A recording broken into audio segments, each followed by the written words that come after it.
బహుశా ఈ ప్రభుత్వం చేపట్టినటువంటి ఒక చర్యలకు వర్తింపజేస్తున్నటువంటి ఉద్దేశంతో ఇది ఒక పెద్ద కుట్రగా భావిస్తా ఉన్నాము.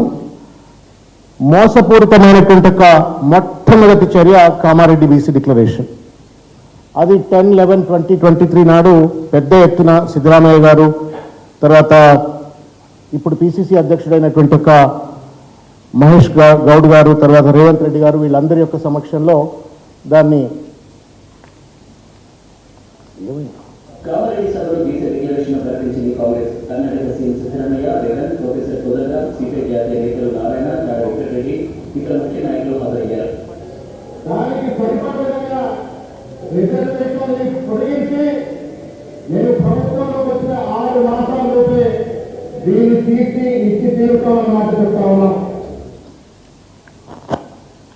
దీంట్లో పెద్ద ఎత్తున అనేక అంశాలను, రిజర్వేషన్లని, నిధులని, సంక్షేమమని, విద్య అని, చేతివృత్తులకు సహాయమని, తర్వాత వివిధ కులాలకు ముదిరాజ్, గంగపుత్ర, గొల్ల కురుమలు, గౌడ్లు, మున్నూరు కాపులు, పద్మశాలులు, విశ్వకర్మ, రజకులు ఇటువంటి ఒక కులాలకు ఏ రకమైనటువంటి ఒక సహాయ సహకారాలు కామారెడ్డి బీసీ డిక్లరేషన్ ద్వారా అందిస్తామని చెప్పినప్పటికీ కూడా ఇప్పుడు మనం ఉన్నటువంటి ఒక తరుణంలో మనందరికీ మోస్ట్ ఇంపార్టెంట్, మోస్ట్ పర్టినెంట్ అంశం ఏంటి అంటే రిజర్వేషన్లకు సంబంధించిన ఒక అంశం.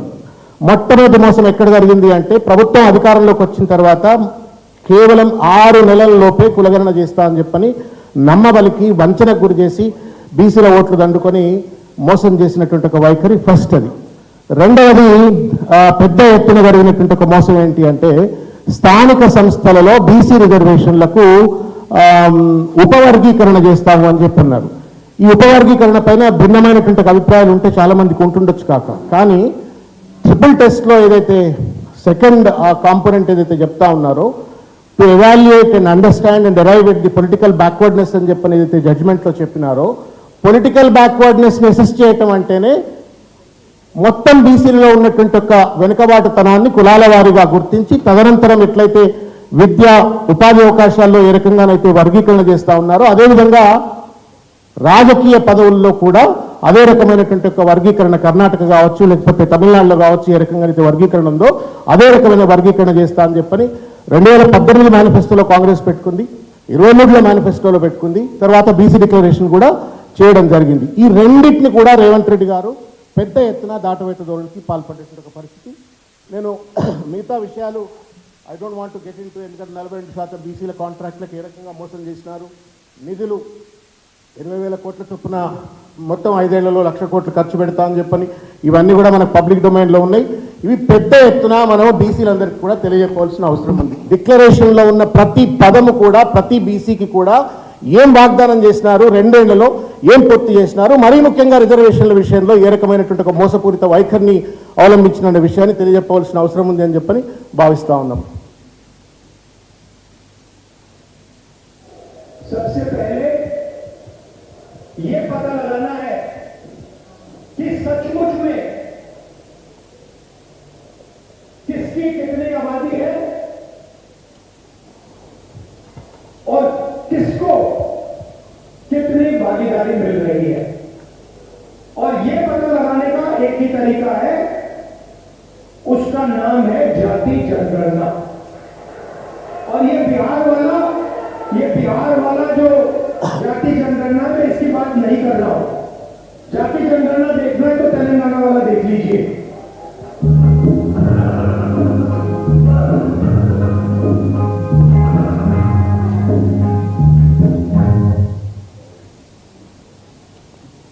तेलंगाना ने किया और मैं खुश हुआ कि जाति जनगणना होने के एकदम बाद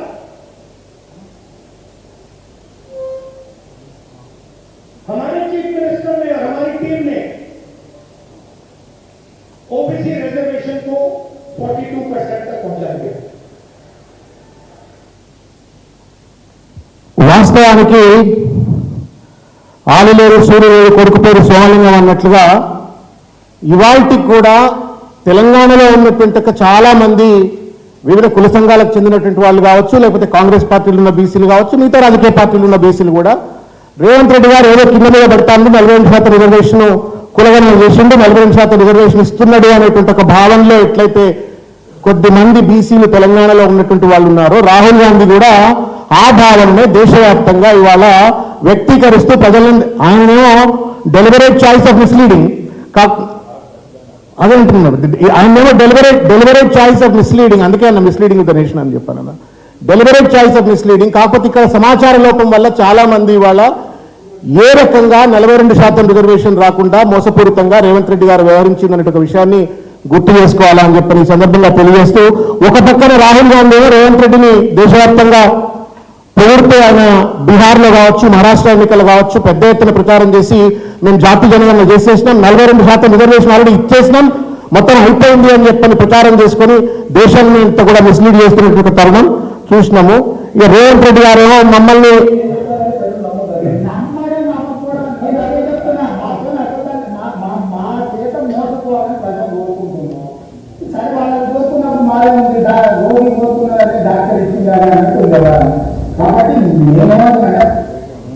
ఇక్కడ ఇది యథాతథిగా రేవంత్ రెడ్డి గారి యొక్క అంతర్గతమైనటువంటి ఒక మనస్తత్వాన్ని బీసీ కులగణన కావచ్చు, తర్వాత 42% రిజర్వేషన్లో కూడా ఇదే వ్యక్తీకరించినాడు, ప్రజలను నమ్మించినాడు, వంచనకు గురి చేసినాడు. దాన్ని ఆ మనస్తత్వాన్ని తెలియజెప్పేటువంటి ఒక వీడియో.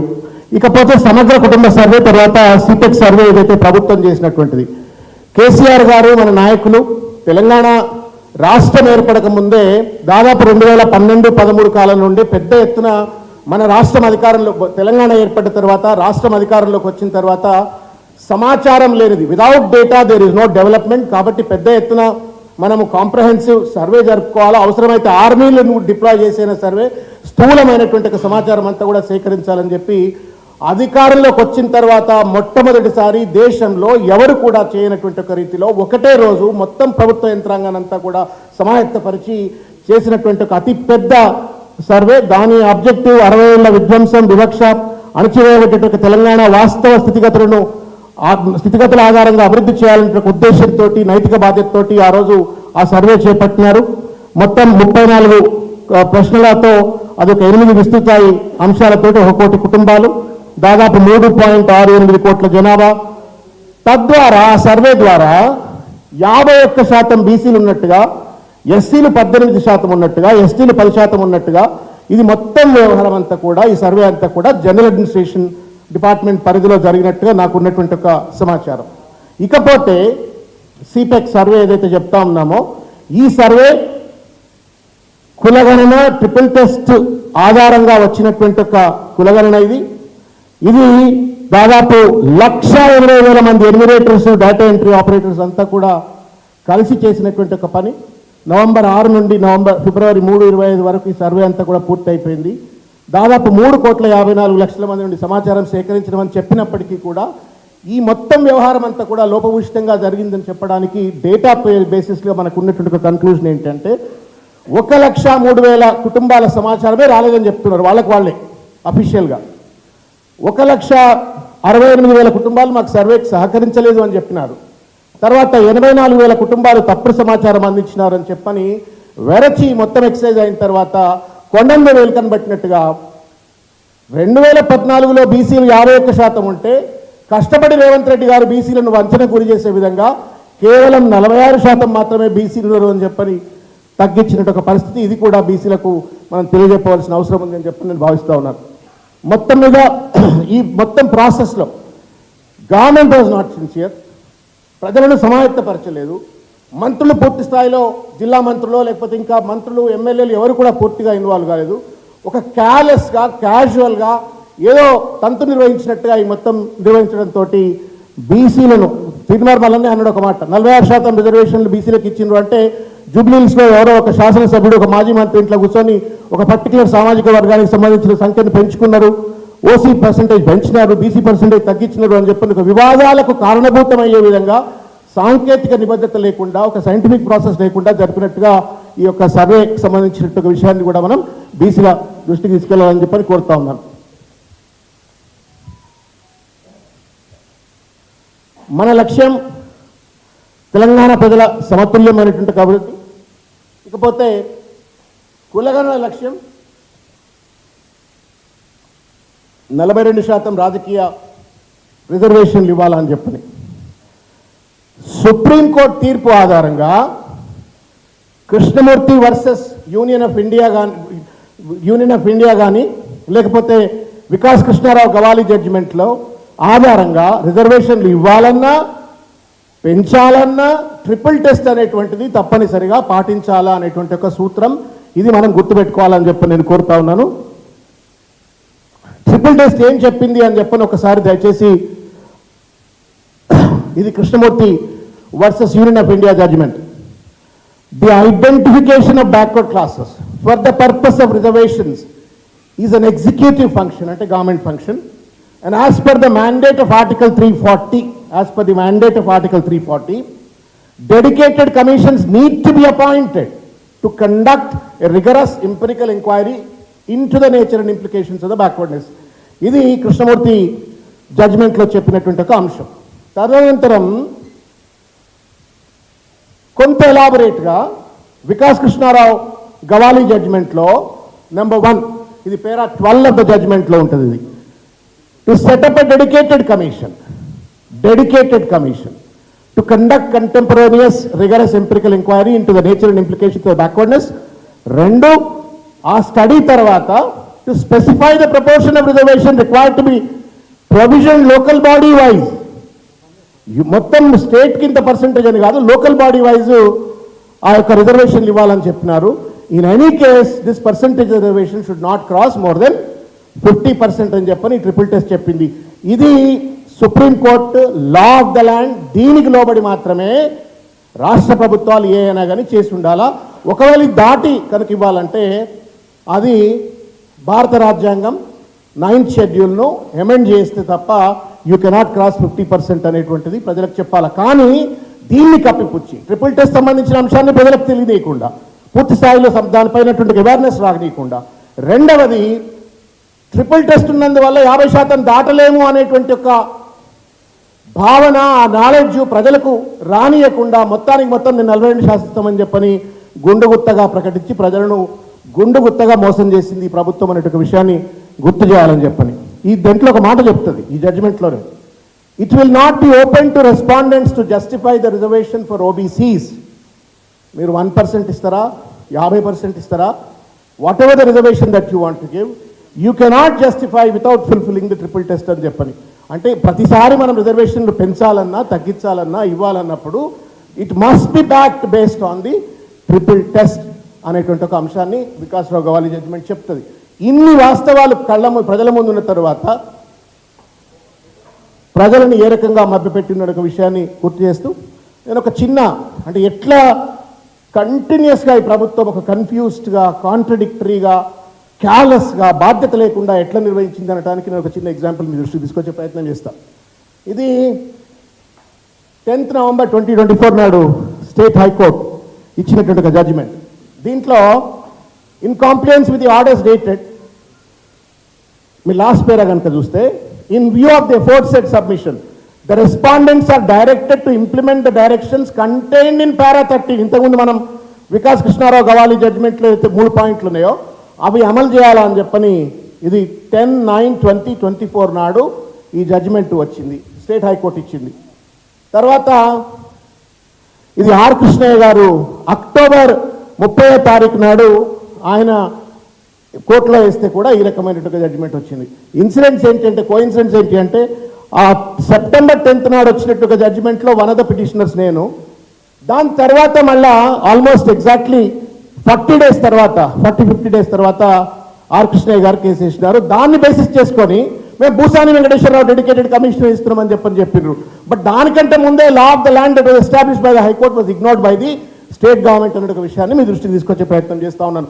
ఎందుకు ఈ మాట చెప్తున్నానంటే, కోర్టులు ఏం చెప్తా ఉన్నాయి, చట్టం ఏం చెప్తా ఉన్నది, వాళ్ళకు ఉన్నటువంటి ఒక నిబంధనలు ఏంటివి, నియంత్రణలు ఏంటివి అనే దానిపైన పూర్తిగా ఎక్సర్సైజ్ చేయకుండా, బాధ్యత లేకుండా ఈ ప్రభుత్వం వ్యవహరించింది అనేటువంటి ఒక ఉదాహరణ.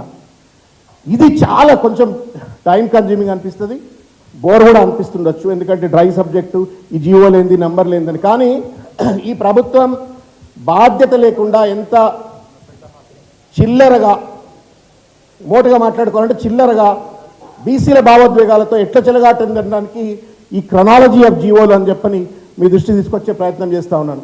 10/11/2023 అది కామారెడ్డి డిక్లరేషన్. 6 నెలల్లో చేస్తామని చెప్పిన పెద్దలు 4/2/24 నాడు క్యాబినెట్ రెజల్యూషన్ వచ్చింది. 4/2/24 నాడు క్యాబినెట్ రెజల్యూషన్. తర్వాత 16/2/24 నాడు అసెంబ్లీ రెజల్యూషన్. 15/3/24 నాడు ఇది చాలా వింత అయింది. ఇది ఒకసారి చూడండి. మీరు మంత్రులుగా పనిచేసిన వాళ్ళు, సీనియర్స్గా ఉన్నటువంటి వాళ్ళు, పెద్ద పెద్ద హోదాల్లో ఉన్నటువంటి వాళ్ళందరూ మీరు ఇక్కడ ఉన్నారు కాబట్టి క్యాబినెట్ రెజల్యూషన్ అవుతుంది, అసెంబ్లీ రెజల్యూషన్ అవుతుంది. Who should be the competent authority to bring out resolution? The GO, chief secretary, government of Telangana ఇవ్వాలా.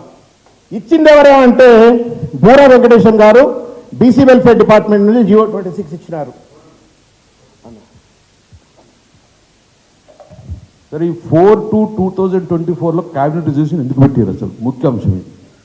దీనికి మూల కారణము కేసీఆర్ గారు 2023లో ఈ కులగణన జరగాలి, రిజర్వేషన్ రావాలని చెప్పేసి అప్పుడు ఈ కమిటీ వకలాపురం ఆధ్వర్యంలో వీళ్ళు ముగ్గురితోటి కమిటీ వేసిండు. కమిటీ వేసి స్టడీ చేసిన తర్వాత 6-7 మంత్స్ తర్వాత వీళ్ళు ఒక రిపోర్ట్ సబ్మిట్ చేసిండు. ఆ రిపోర్ట్ను కంపల్సరీ ఇంప్లిమెంట్ చేసే బాధ్యత ప్రభుత్వాన్ని. అయితే దురదృష్టం ఏంటంటే అప్పుడు మన ప్రభుత్వం లేవు. ఒకవేళ మన ప్రభుత్వం ఉంటే అదే రోజు ఇంప్లిమెంట్ చేద్దాం. కానీ ఈ యొక్క రిపోర్టు డెఫినెట్గా క్యాబినెట్లో చర్చించాలి. ఆ సబ్మిషన్ రాకపోతే అసలు ఈ కులగణన అనేది క్యాబినెట్ పెట్టబోతుండే. కంపల్సరీ ఈ యొక్క రిపోర్ట్ను క్యాబినెట్లో చర్చించాలి, దీన్ని ఇంప్లిమెంట్ చేయాల్సిన బాధ్యత ఉన్నది. కాబట్టి దాన్ని కంపల్సరీ చేయాలని చెప్పేసి క్యాబినెట్లో పెట్టి దీన్ని మెల్లమెల్ల డైల్యూట్ తీసుకుంటూ వచ్చిండు. యాక్చువల్ ఏంటంటే దీనికి మూలం కేసీఆర్ గారు సబ్మిట్ చేసిన రిపోర్టే.